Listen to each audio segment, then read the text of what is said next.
Many years ago, I was living in Italy. I had just got married to my French husband, and together we happily moved to a beautiful, beautiful little town close to Venice. One day, I was watching the news, and the journalist announced the results of an intriguing survey. What were Italian children most afraid of? What were you most afraid of as a child? What Italian children feared the most was not losing their parents, nor getting lost, nor the dark. No. What Italian children feared the most were the extracomunitari, immigrants from outside the European Union. Italian children were more scared of immigrants than they were of the traditional bogeyman. And suddenly, I realized I was myself an extracomunitaria, since I am Brazilian.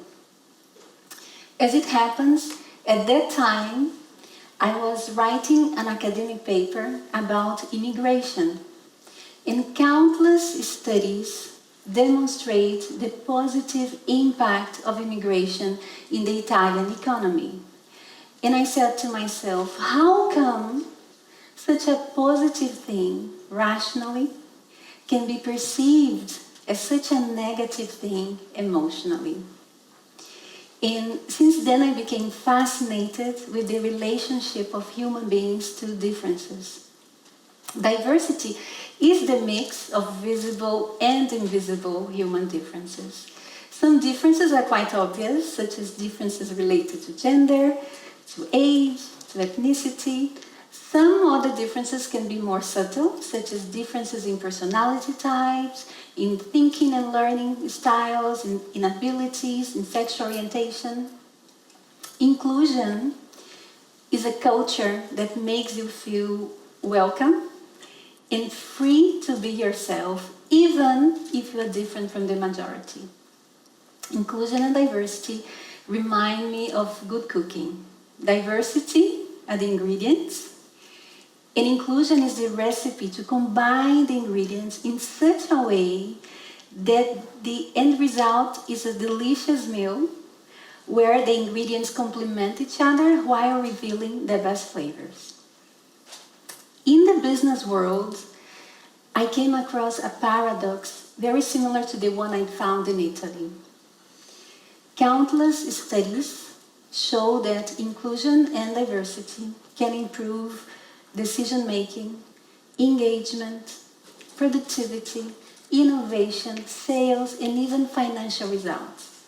For instance, according to Catalyst, companies with the most gender-balanced senior management are on average 34% more profitable.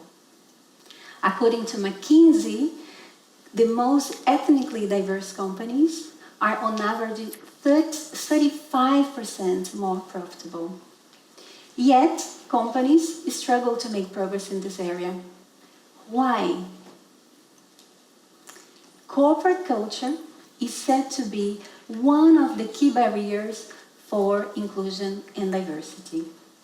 But how do you define a corporate culture? Simply said, a corporate culture is how people interact with each other within a given organization, which means that there is no corporate culture separate from the people who make it, and everybody influences a corporate culture. Yet, I've interviewed thousands of people across countries and across different industries, and when people talk about their own corporate cultures, they tend to talk about it as if it was something completely separate from them, as if they had nothing to do with it.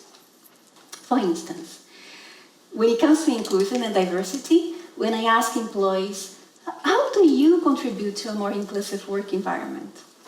Usually employees tell me, oh, you should talk to our managers.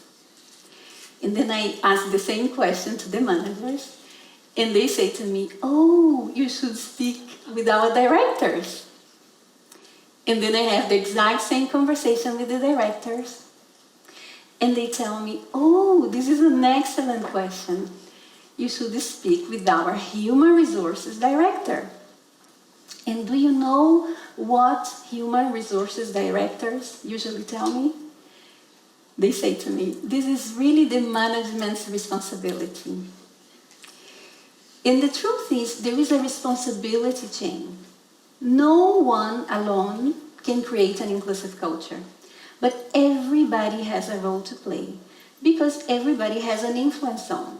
Of course, the more power you have within a given organization, the bigger your influence zone. But each single one of us has an influence zone. And what I'm proposing to you here today are 2 simple steps anyone can take to drive inclusion and diversity. 2 simple steps that you can take regardless of your status or the type of organization you work at. And 2 steps that will make your workplace a much greater place for everyone, especially for yourself.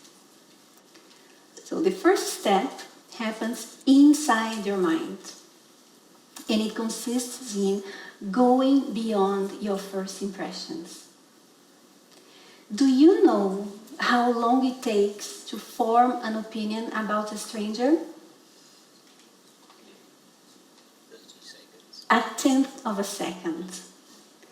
Unconsciously and automatically, we are constantly categorizing people using easily observed criteria, such as gender, age, skin color, weight, height. This categorization mechanism helps us to cope with the complexity of the world, but it also generates stereotypes and biases. Most of us would like to be bias-free. This might be our intention at a conscious level, but our unconscious that dictates our behaviors 95% of the time is always judging people by the cover. And appearances can be misleading. Everybody's biased.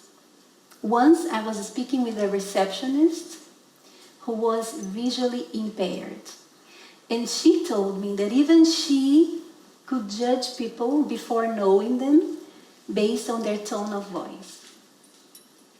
Harvard University has created an amazing tool. It's called the Implicit Association Test. It's a free online tool that allows us to measure our unconscious bias in different areas. For instance, you can see whether or not you have negative or positive biases towards people depending on their weight or their age.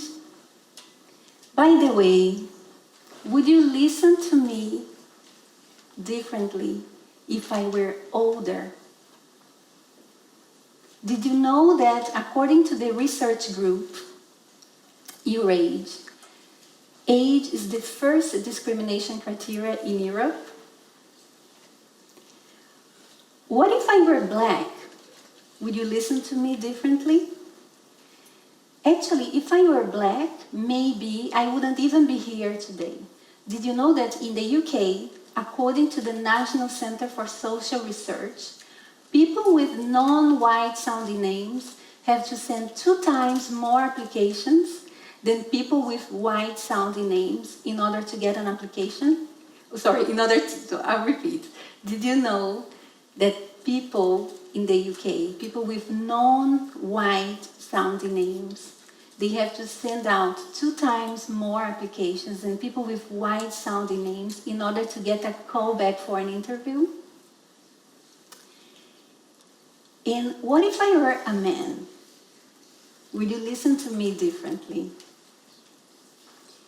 I have a very soft communication style that tends to be more common amongst women.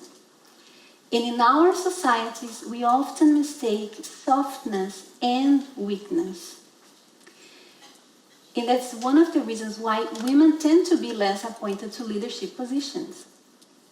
Once I had an American manager who told me, "Thais, I need to talk to you." I was worried.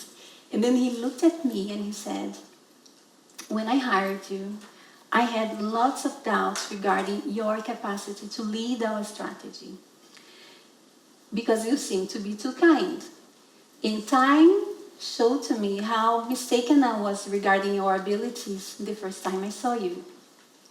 So my former American manager went beyond his first impressions, and he gave me a chance, the chance to surprise him. This might seem obvious, isn't it? But let me ask you a question. When was the last time you went beyond your first impressions and you gave someone the chance to surprise you? In other words, when was the last time you noticed the little critical voice inside your head and you didn't follow it? Now it's time for the second step. The second step is external, and it consists in connecting with people who are different from yourselves. Unconsciously, we are constantly screening the environment, looking for danger signs. This is part of our survival instinct. And that's why, unconsciously, we tend to see people who are different from ourselves as threats. And that's why we tend to connect with people who are just like ourselves. People who look like ourselves, who think like ourselves, and who behave like ourselves. This is what scientists call the affinity bias. And everybody's prone to affinity bias, including myself. One day I went to a leadership convention where there were lots of men, and without realizing, I got closer little by little to the few women who were present. And after a while, all the women were gathered together. Personally, my biggest inclusion experience happened in a company where different people would reach out to me, people I didn't know necessarily, coming from different departments, different hierarchical levels, different generations with different backgrounds. They would come to my desk for a chat, to invite me for lunch or for coffee. Inclusion is about connection. It's about the little ways in which we interact with each other in everyday life. Some companies realize that promoting such interactions is a very good thing because it also creates well-being and innovation. For instance, at Pixar, the toilets are placed in a central and unique location. Do you know why? So that people from different levels and different departments have a higher chance of meeting with each other. Some big companies use mobile apps that match employees looking for colleagues to have lunch with. But nothing can replace your willingness to connect with others. This might seem obvious, but let me ask you a few questions. When was the last time you invited a colleague you didn't know very well for lunch or for coffee? When was the last time you started a conversation with someone very different from you in your workplace? And when you see somebody new, somebody different in your workplace, what do you do to make that person feel welcome? Going beyond the first impressions and connecting with people who are different from yourselves, these two steps, one internal, the other external, they are very, very simple, but they are not easy. Do you know why? Because they require us to switch off our automatic pilots and to get out of our comfort zones. But together, those two steps can reprogram our brain. They can also enlarge our comfort zones. And most importantly, they can make us smarter and more creative, according to researchers from the Columbia University. Before I leave you, I'll ask you to do two very practical things. The first one is to Google Harvard Implicit Association Test and to do a test in the category of your choice. The second thing is to invite a colleague you don't know very well for a coffee or tea. Maybe Italian children heard from their parents, don't talk to strangers. As adults, we should do exactly the opposite. We should talk to strangers. Because, as the French writer Victor Hugo once said, happiness is sometimes hidden in the unknown. Thank you.